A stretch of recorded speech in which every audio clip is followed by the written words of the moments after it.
Salut, dans cette vidéo je voulais partager avec vous l'interview de Daniel que vous avez peut-être pu déjà voir l'article que j'avais fait il y a plus ou moins un mois donc sur des petits biscuits que j'avais préparés pour lui et il revient en fait du marathon des sables et puis voilà, je voulais avoir un petit peu donc, son ressenti et puis les retours.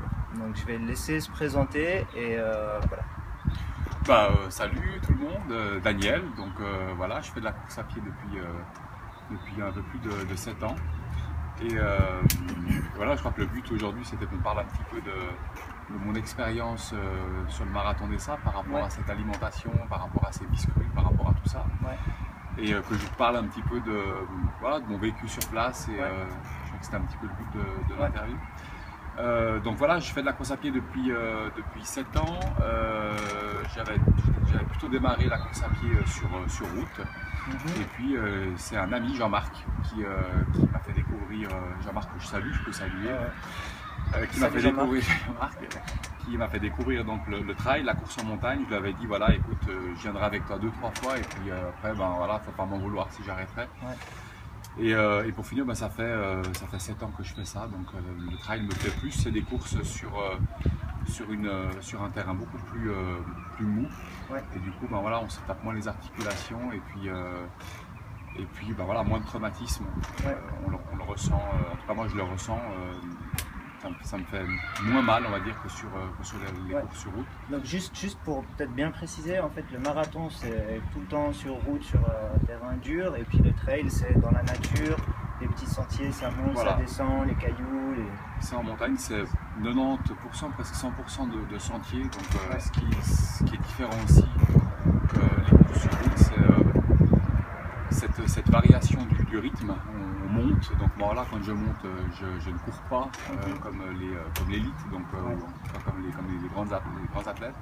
Je marche, donc ça permet vraiment de varier aussi le rythme. Je marche, même si on marche vite, ça permet un petit peu de réduire l'allure et puis après on relance sur les tours un petit peu plus plat, ou un petit peu moins montant en tout cas, et puis après on court naturellement, on descend. D'accord. Du coup, tu arrives presque à récupérer par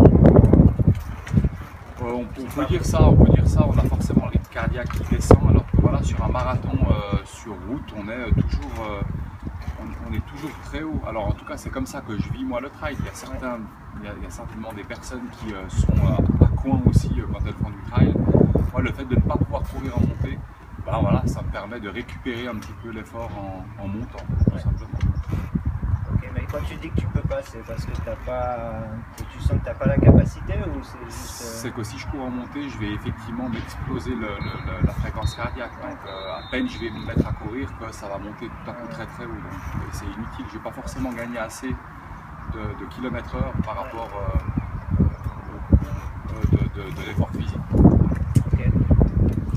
Et du coup, je sais au niveau alimentation qu'il y a certaines choses dont tu fais attention. Il me semble que c'était le lactose.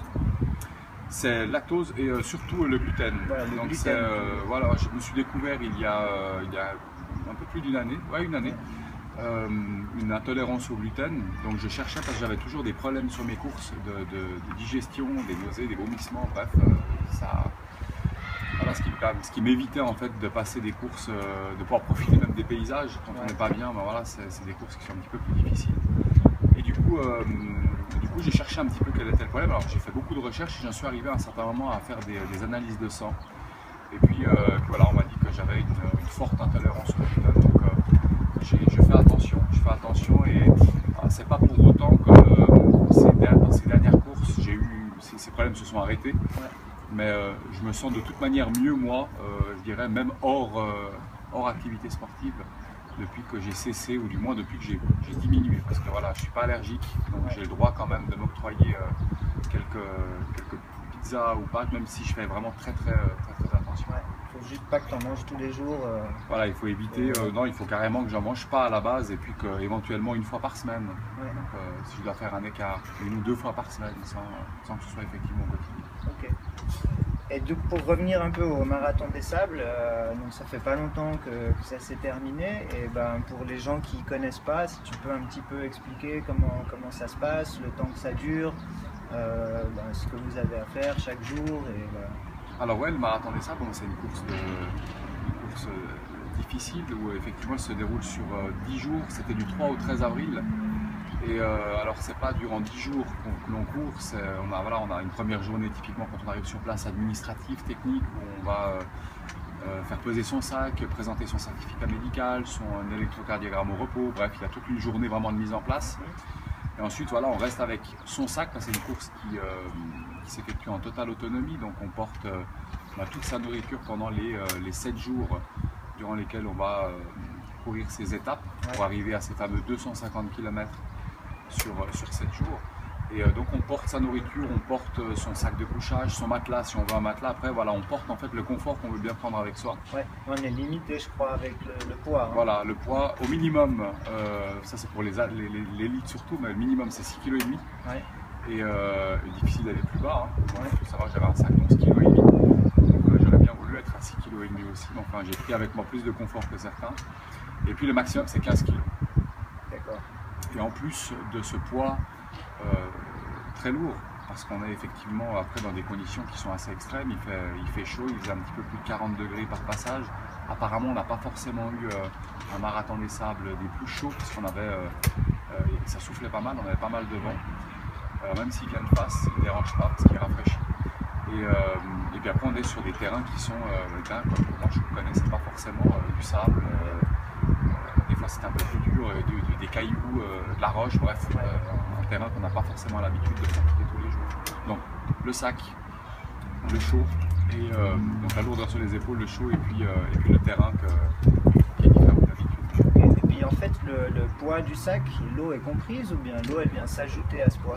Non, alors heureusement qu'on nous fournit l'eau, donc il y a deux choses qu'on nous fournit au Marathon des Sables, c'est l'eau. On va chercher tous les matins, on nous donne nos bouteilles, une ou deux en fonction des étapes qu'on va avoir. Si c'est une étape de dune, typiquement, on va passer plus de temps entre le début de la course et puis le premier ravitaillement. Et du coup, on va nous donner 2 bouteilles. Et si c'est plutôt des terrains durs, on va nous en donner qu'une. Et en fonction des ravitaillements, on nous donne comme ça de l'eau, 1 ou 2 bouteilles en course. Et puis après, quand on arrive sur le bivouac, à la fin de notre course, on nous donne 3 bouteilles. Avec ces 3 bouteilles, on doit se laver ses affaires, si on veut laver ses affaires, se laver un petit peu soi-même, manger. Ouais. Se fait soi-même son feu, on a notre petite casserole, etc. Et puis il faut aussi prendre le petit déjeuner du lendemain avec cette eau. Et boire, parce qu'on boit encore après la course naturelle. Donc c'est du poids qui s'ajoute aux 11 kg voilà, dans le sac. 11,5 kg plus 3 kg quand on nous donnait 2 bouteilles, en tout cas au départ, ça on boit un peu quand ça lège. Donc c'est 14,5. En tout cas la première étape, les premières étapes sont difficiles parce qu'on n'est pas habitué, on n'est pas encore acclimaté, et puis on a le sac le plus lourd de la semaine sur les épaules. Ok. Et du coup, je crois que pour cette course, tu avais spécialement un besoin de potassium. Et puis c'est suite en fait à une vidéo que tu as vue par hasard sur Google où tu as vu que je parlais un petit peu de la déshydratation. Et puis toi tu cherchais un peu des bananes, une source de banane, une source de potassium, et tu t'es dit ah bah tiens peut-être que Olivier il pourrait faire quelque chose, et c'est bien ça je crois. Hein. C'est ça, c'est fait vraiment totalement par hasard, c'est tombé au même moment que la vidéo sur ton blog ou sur Facebook, ouais, je l'ai vu. Ouais. Et voilà, moi j'étais vraiment à la recherche de produits, j'étais plutôt dans la recherche de lyophilisés puisque j'étais là-dedans, il fallait que je trouve des solutions pour manger pas trop lourd. Et du coup voilà, je cherchais des bananes, je m'en étais trouvé sur internet en produits lyophilisés, mais c'était pas bon.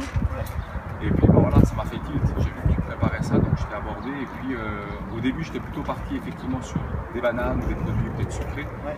Et après j'ai lu pas mal de témoignages vidéo où j'ai pu voir ou lire sur le Marathon des Sables où les gens disaient plutôt qu'ils avaient plutôt envie de saler que de sucrer en course. Et du coup, c'est dans les discussions avec toi que tu m'as préparé ma potion magique, d'ailleurs, que j'ai pris sur place avec ces biscuits ou persil, tomates séchées. Persil, il y avait, tomates, il y avait aussi des épinards. Céleri, je crois que. Céleri, ouais. Et on a dû faire 2 tests avant d'arriver. Heureusement qu'on a fait 2 tests. Le premier, il était un petit peu bizarre, on avait l'impression de manger du foin. Exact.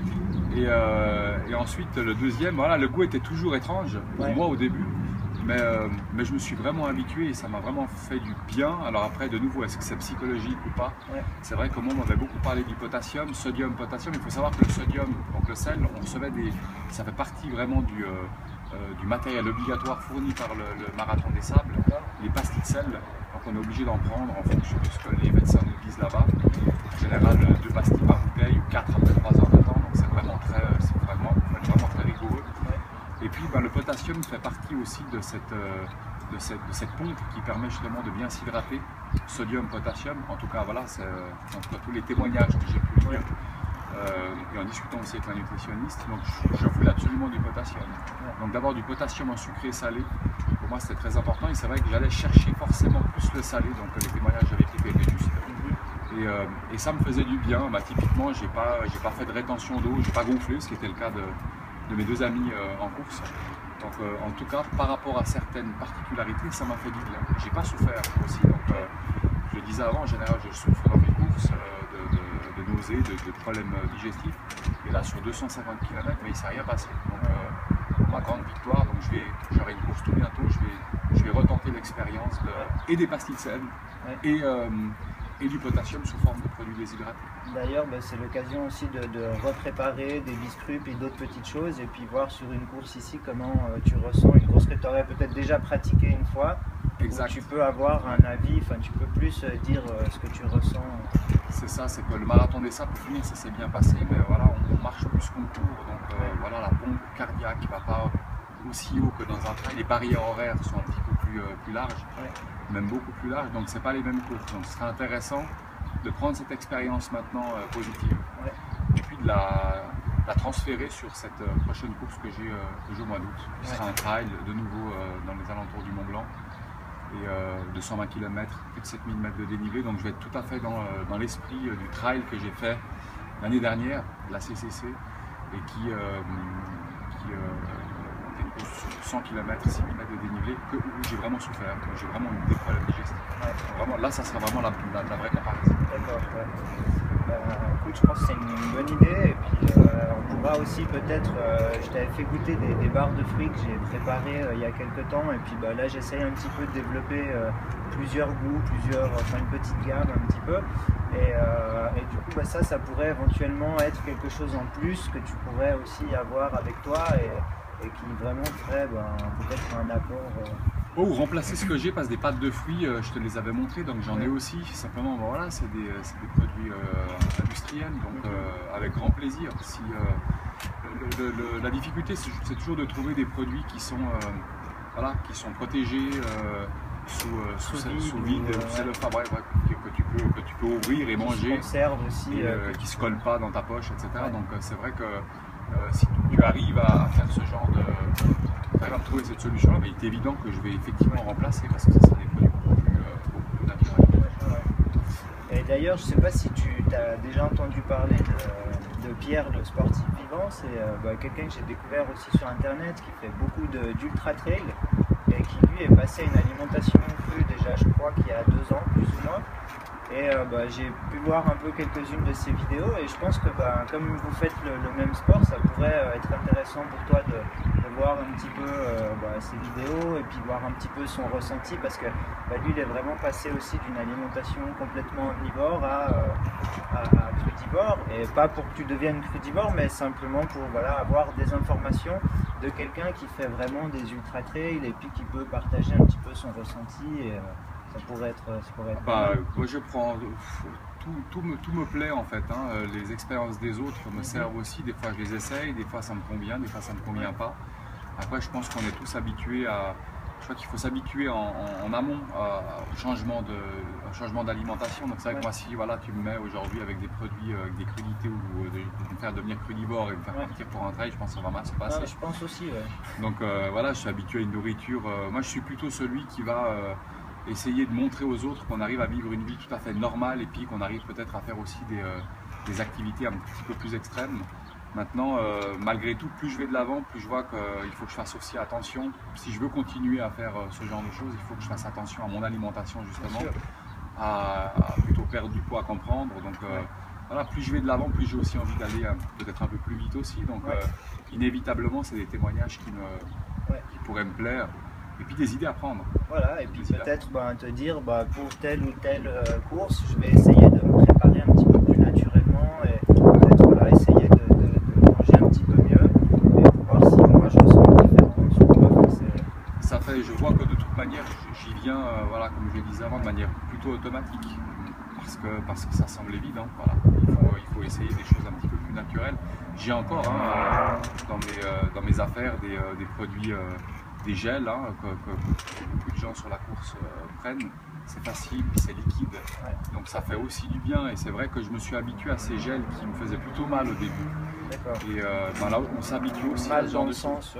Mal parce que c'est plutôt difficile à digérer, parce qu'il faut quand même beaucoup boire. Et puis même si on boit bien, il y a des produits qu'on ne supporte pas tellement. Il y a des produits à base de caféine, tout à fait. Ça nous détruit plus l'estomac en course que ça nous fait du bien. Donc après on en met de côté, on en garde certains. Et puis je pense que j'en ai gardé maintenant que même de la même marque, il y a certains produits que j'évite parce que j'aime pas. En tout cas ça me convient pas, puis d'autres que je garde parce que ça marche.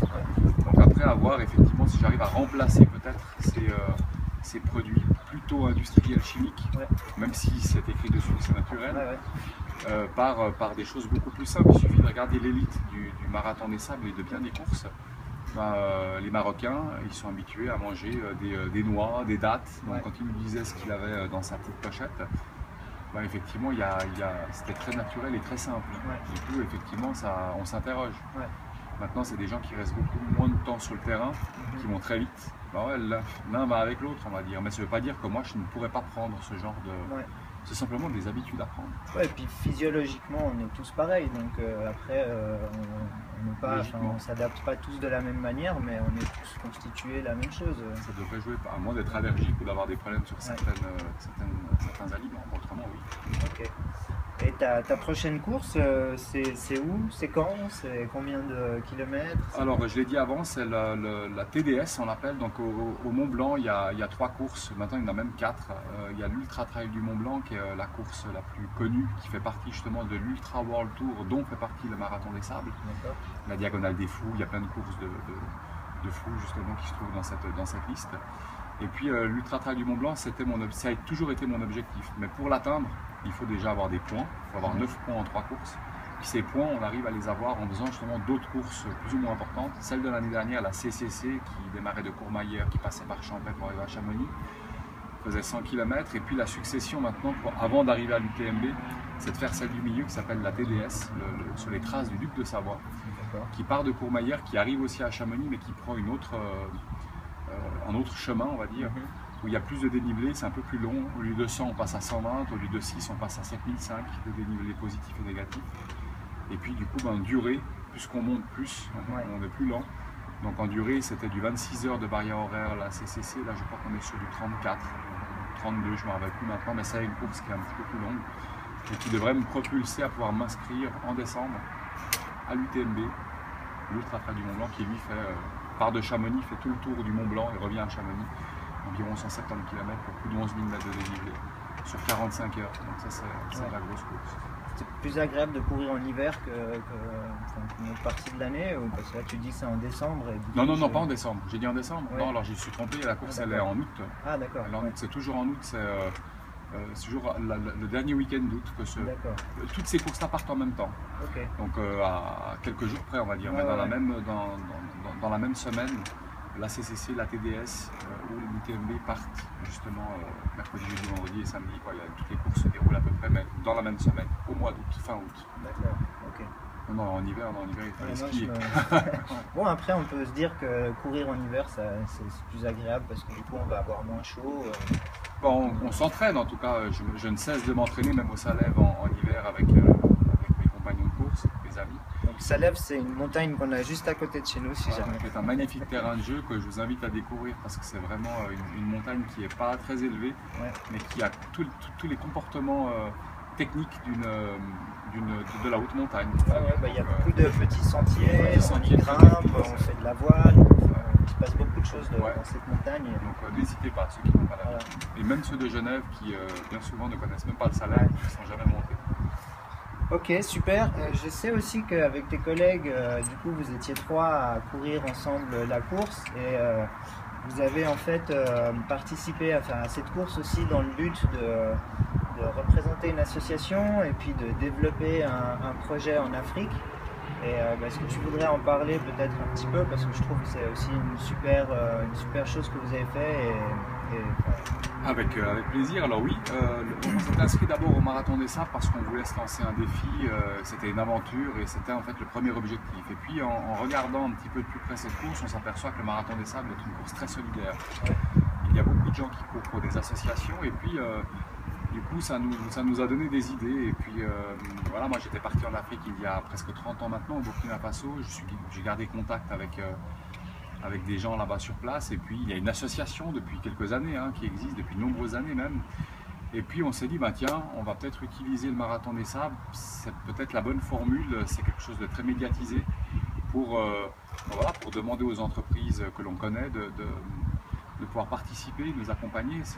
On a essayé de récolter simplement des dons par rapport à cette course, d'associer la course à un magnifique projet humanitaire que l'on a présenté, que l'on a créé. Et puis c'était un grand succès, puisqu'on cherchait près de 100 000 francs pour finir durant cette première année de projet. C'est un projet qui durera 3 ans, donc il ne cessera pas avec le Marathon des Sables. Et du coup, voilà, on a pu récolter déjà près de 30 000 francs auprès des entreprises privées. Voilà, la ville de Genève nous soutient, le canton de Genève devrait nous soutenir aussi, si nous entendent, Paris nous soutient. Donc en tout cas, ce qui est sûr, c'est que le projet démarre. Bon, voilà, une très belle histoire parce qu'on a pu aller jusqu'au bout de nos Marathons des Sables, on a couru, et puis ça, en tout cas, voilà, je crois que les trois, ça nous a beaucoup aidé dans la tête de savoir qu'on courait pour une cause. Ça fait du bien, c'est la première fois réellement que je cours en dehors des inscriptions qui sont liées à l'UNICEF, etc. Autrement, voilà, je cours vraiment pour une cause, et ça nous a beaucoup aidé aussi. Et du coup, voilà, le projet démarre, on a trouvé de l'eau, on a foré, donc voilà, c'est tout un village qui va pouvoir bénéficier d'eau, tout simplement. Grâce à ce Marathon des Sables et à cette idée de 3 personnes. Donc c'est juste parfait. Excellent. Je crois qu'il y a un premier voyage qui se fait dans pas trop longtemps. Alors c'est très bien que tu le relèves, puisque l'association pour laquelle on a couru, c'est l'association d'Afrique qui s'appelle ATM, et puis une association partenaire à celle d'Afrique, dont je suis maintenant trésorier au comité, qui s'appelle Jatur. C'est avec cette même association que j'étais parti moi-même il y a presque 30 ans, en 1987. Et Jatur, c'est jeunes associés temporairement à une région. Et du coup, le but de ce projet, c'est justement de permettre à des jeunes ici à Genève de participer au projet, d'aller sur place, d'installer, d'aider à installer le château d'eau, les serres qu'on va mettre, les ruches, puisqu'il y a de l'apiculture, donc il y a tout un tas de choses qu'on a mis en place. Et les jeunes vont partir le 24 juin, durant 3 semaines. On recherche encore quelques jeunes qui pourraient effectivement participer à ce voyage. Il y a à peu près une dizaine de personnes qui devraient partir cette année. Ouais, d'accord. Donc si jamais vous entendez que vous êtes intéressé, n'hésitez pas, on mettra le lien sur la vidéo pour ceux qui veulent avoir un peu des informations. Et si tu veux nous dire un petit mot pour la fin. Le mot de la fin, on est déjà arrivé à la fin, c'est bien. Rien de spécial, quoi. Voilà, faites du sport, mangez bien. Et utiliser les produits de... Je ne sais pas si tu as des produits à toi encore. Pas encore, mais ça mais voilà, bouger, manger, voilà, c'est mon mot de la fin. Ok, super. Merci beaucoup Daniel, et puis vous aurez d'autres informations par la suite donc sur ces prochaines courses. Et voilà. Merci. Merci.